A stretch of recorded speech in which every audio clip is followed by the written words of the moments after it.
Hey, fifth grade families. I just wanted to give a little shout out about some things that are happening in LA and to let you know about some upcoming projects that we have going on. The first one that I want to talk about is the genre project that kids are working on, which is primarily an independent work project where each student has chosen three books, and each book that they chose is from a different genre. So they might be reading a mystery, a historical fiction, and a fantasy book, or they might be reading a nonfiction, um, realistic fiction, and a mystery. Each student has chosen different books, and they are to be read, and then there is also a written component that's posted in the classroom to be completed as they finish the book. The first book has already been due. It was due November 6th. The second book is due next Friday on 11/20 as we leave for Thanksgiving break.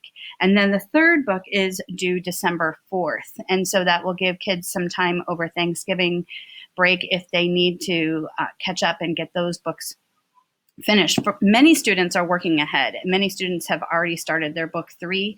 I would encourage you to check in with your fifth grader to find out how they're doing. We've been talking about making long-term project plans and how to break a big project or a big assignment down into smaller pieces. Dividing the number of pages that you have left to read in a book by the number of nights that you have to read it, and then saving time to do some written work with it. All of those things, the written work is posted in the classroom, and they can post right back. It's a document that they can add to and then turn it in to me via Google Classroom. So that is a major reading project that we're going to be doing. And then we're going to take that reading project once it's done in December and turn it right around and do another 5-object presentation. You may remember that they did a 5-object presentation about themselves earlier this year. They're going to be choosing one of the characters from one of the books that they read, and they're going to be doing a 5-object presentation about what objects might be important to that character. And I have lots of models that I'm going to be showing them ahead of time. It does usually require some creativity and maybe some projecting from home in terms of like the different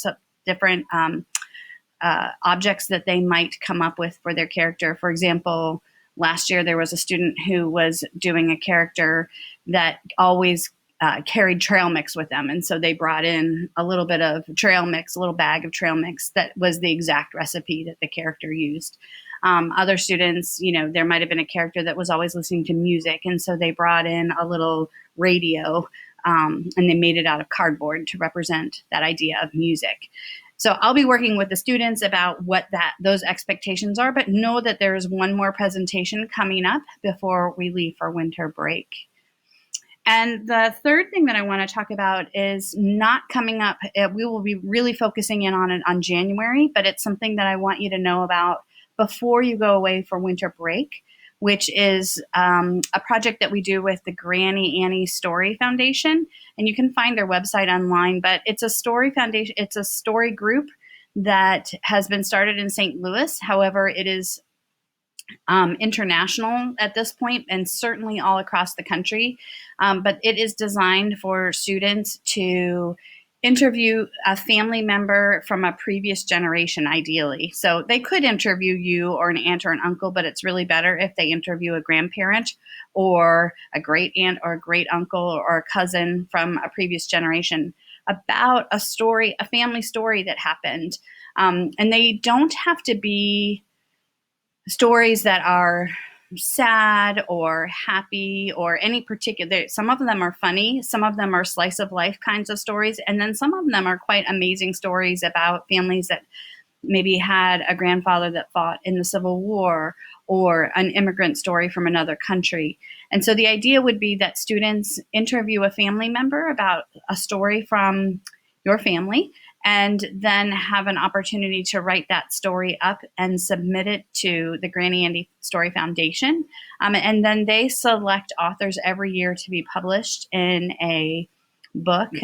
This last year, our ceremonies sort of got cut short because of COVID, but it really is quite an honor. And we've had students be published every year in Granny Annie, which is kind of a neat thing to be, an 11-year-old and already have a published story.